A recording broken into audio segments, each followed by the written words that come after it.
Welcome to Preps Plus Extra, the Journal Sentinel's online high school sports show. How you doing? I'm Mark Stewart, prep editor of the Milwaukee Journal Sentinel. Joining me as always, JR Radcliff, sports editor of Now Newspapers. How'd you survive the tournament season? I survived it. I got through a little snowfall Friday night in Green Bay and had to navigate that a little bit. It was an interesting experience up at the Resch Center for the first time, and we're done with the winter season, my friend. Yeah, we had the area had one state girls basketball champion. Congratulations to the Milwaukee Riverside Tigers. We also had a handful of other finalists: Mukwonago in Division I, New Berlin Eisenhower in Division II, and East Troy in Division III.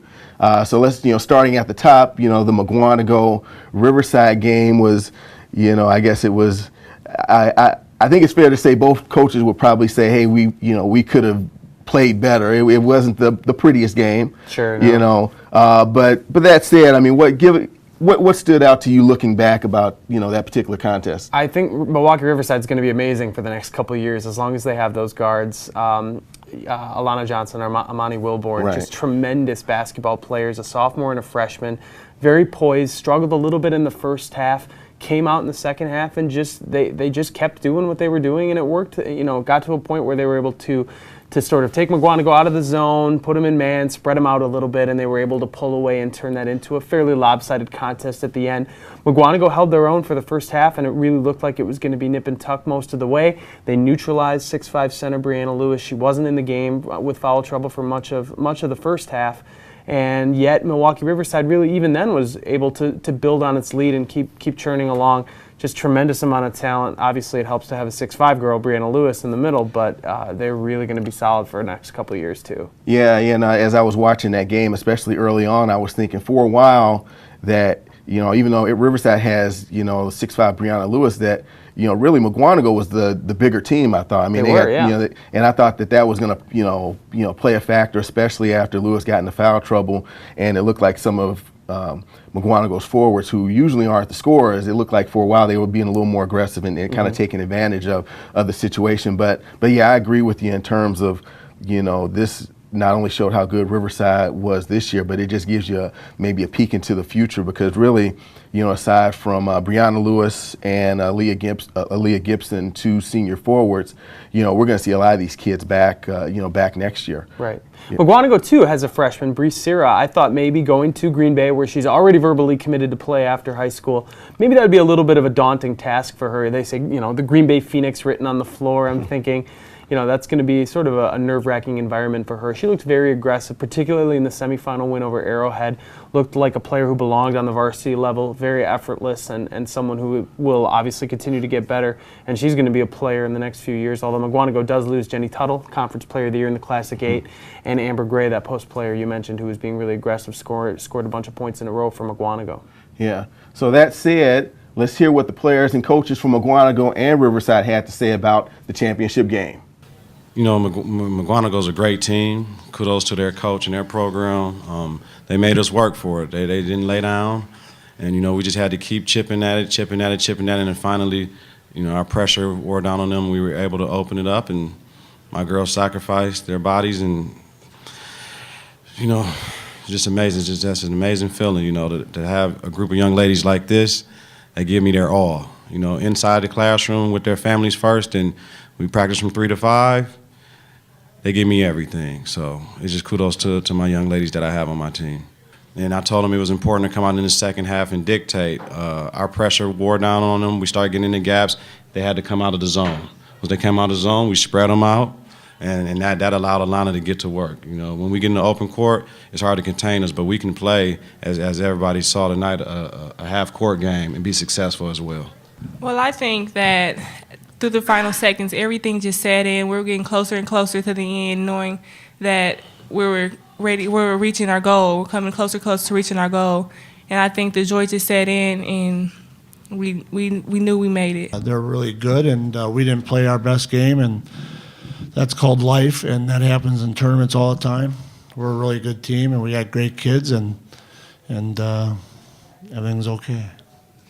Well, now let's shift to Division II, where New Berlin Eisenhower fell to Green Bay Notre Dame in the championship game. But it wasn't all a loss for Eisenhower. They did snap New London's 68-game winning streak in the semifinals in really dramatic fashion. That was to me, that was, if there was a best game of the tournament, that was probably in the running. Definitely. Yeah. So I mean, you saw that contest. As you look back at that comeback, what popped out at you? I thought it was over in the first half because New London had built a huge lead against Eisenhower. New London, a little more local to the Green Bay area, had a huge crowd on hand. Everybody was rocking the place. It belonged to New London. I mean, Brenna Heisey's a tremendous basketball player. She was sort of leading the way for them. And honestly, I didn't think Eisenhower had a chance. I think I even maybe mentioned that, this game's probably over. And respect to Eisenhower, great team, but you figure maybe they met their match with New London, who got them last year in the state championship game. But they battled back. They have some pretty good senior leaders. Jenny Whelan in particular I thought was really solid. Sammy Kozlowski, who's only a sophomore, she's got a couple years left. And a big, big basket from Erin Gansky, who's a great story. She really had that three-point play near the end. Eisenhower won by a single point. Right. Gansky missed the second half of the state title game last year after she went down with a concussion in that game. And that was a big missing ingredient for Eisenhower against New London. Here she clearly made, had an impact and influence and was able to help the Lions pull out the victory. It was very exciting. Yeah, and you mentioned Whelan, and I thought she was the one that, they were down, 15 points or so, and she had, she had a couple of steals. It seemed like there were a few defensive sequences where she was all over the place. She's one of those players who, at 5'10", if they need to put her in the post, they'll put her in the post to play defense. In this particular game, she's out there defending the point guard, and she was really, I thought she was really disruptive, doing things that really don't show up in the stat book. So shout out to Jenny Whelan for, really, at least in my opinion, really kind of sparking that comeback. The one downside is that was such a high energy, emotional game. They come back the next day against a very balanced Notre Dame team, and maybe they ran out of gas a little bit. They kind of insinuated that in the postgame, not that they were trying to make excuses, but that they had used up so many bullets to get past New London. And Notre Dame, which is literally down the street from the Resch Center, they obviously had a big crowd too.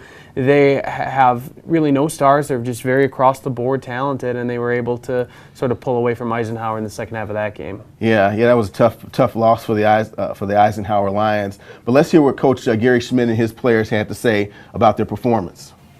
I thought maybe the difference in the game time was they're a very good team. They're very athletic, and we knew it was going to be an up-and-down game. We spent a lot of energy yesterday in the New London game, and didn't seem like our shots went to fall today. I told the girls in the locker room just now, sometimes the ball doesn't bounce your way, and I didn't think it did today. And no disrespect to Notre Dame, my gosh, they're a great team. They shoot well, they rebound well, they defend well, but I know it just seemed like every time we'd go on a run or we'd do something, couldn't do it, and they'd come back and they made some nice plays. So kudos to them.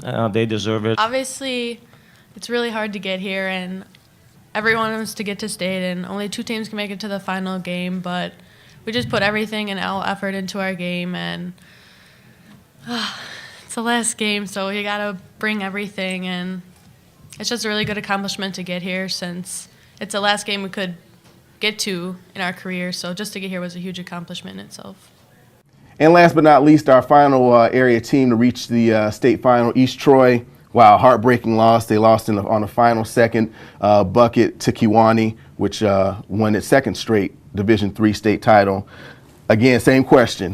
Division III, that particular contest, what's going to stick with you about that game? Similar to the Eisenhower game, I thought East Troy had it won. They had a pretty big lead, and slowly but surely Kewanee chipped away. But even after Kewanee had sort of drawn back close to even, East Troy still had a second gear, and you had some pretty impressive baskets from Rachel Atchison, some big three-point baskets throughout the tournament.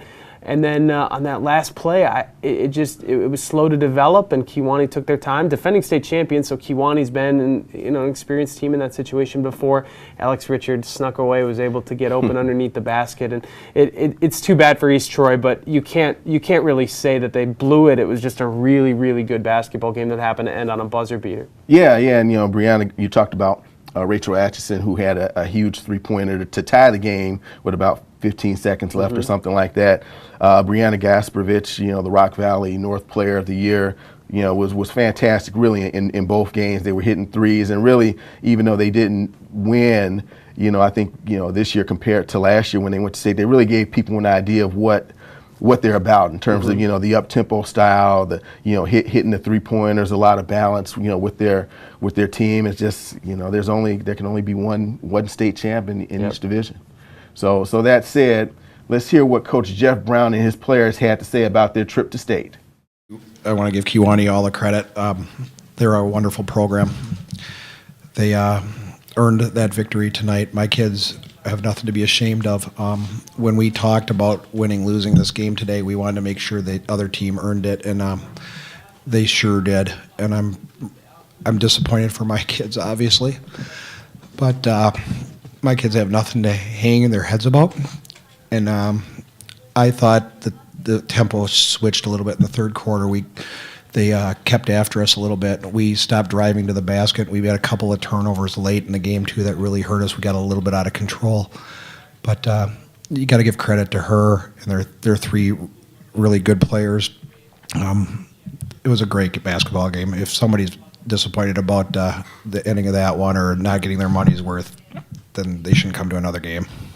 Well, after we hit that three, I thought that we would possibly come back and play hard defense and get a steal and then score again, but that didn't happen. At the timeout, when she called timeout, I thought about playing zone, and I might be kicking myself for a long time. But they made enough three-pointers and things like that where I was worried about them coming inside, outside, or just getting it inside, or offensive rebound off the zone, too. That's another thing I was worried about. So I decided to stay with our best defense. So it's sort of like a pitcher that gets beat with their best pitch. I'd rather lose with my best pitch. I still think our man's the best. We almost had a turnover with about 8 seconds left. And then the kid and I made a nice drive and, dished it off. So you got to give them a lot of credit. All right, before we wrap up, we're going to give our quick thoughts on the whole Green Bay experience. Much was made about this being the first time the state tournament was in Green Bay. Did you like it? Yeah, and it seems like pretty universally people really like it. One of the worries about going away from Madison is you lose that communal feel with the sort of the restaurants down the street, the whole State Street not too far away. I felt like you had that in Green Bay. You had a lot of parking, which is different than Madison. You had some more affordable things like hotel rooms, for example, some meals that are probably a little cheaper, and everything is right there. There's a lot of hotels and restaurants right in the area. Lambeau Field's right across the street. The Brown County Expo Center had stuff going on, so really it was a nice atmosphere overall. The city really embraced it. They put their best foot forward. Yeah, and I just like the whole experience inside the arena where, you can tell if during certain years, if you get the right mix of players and different parts of the state come in there, if it stays in Green Bay, that, they could come close to selling out that place. It seats about, close to 10,000 for basketball. And there were some sessions where, the entire bowl wasn't full, but you could see that potential was there. Yeah. So we'll see how it goes next year. We've got one more visit to Green Bay for sure, which will be in 2014. And then after that, we'll see what the WIA decides in terms of, where the future home of the state girls basketball tournament. Wouldn't surprise me if it was in Green Bay. Yeah, that wouldn't be a bad choice. So that wraps it up for this week's edition of Preps Plus Extra. For more Preps Plus action, you can watch me and Lance Allen every Sunday night on today's TMJ4. For Mark Stewart, JR Radcliff, we'll see you next time.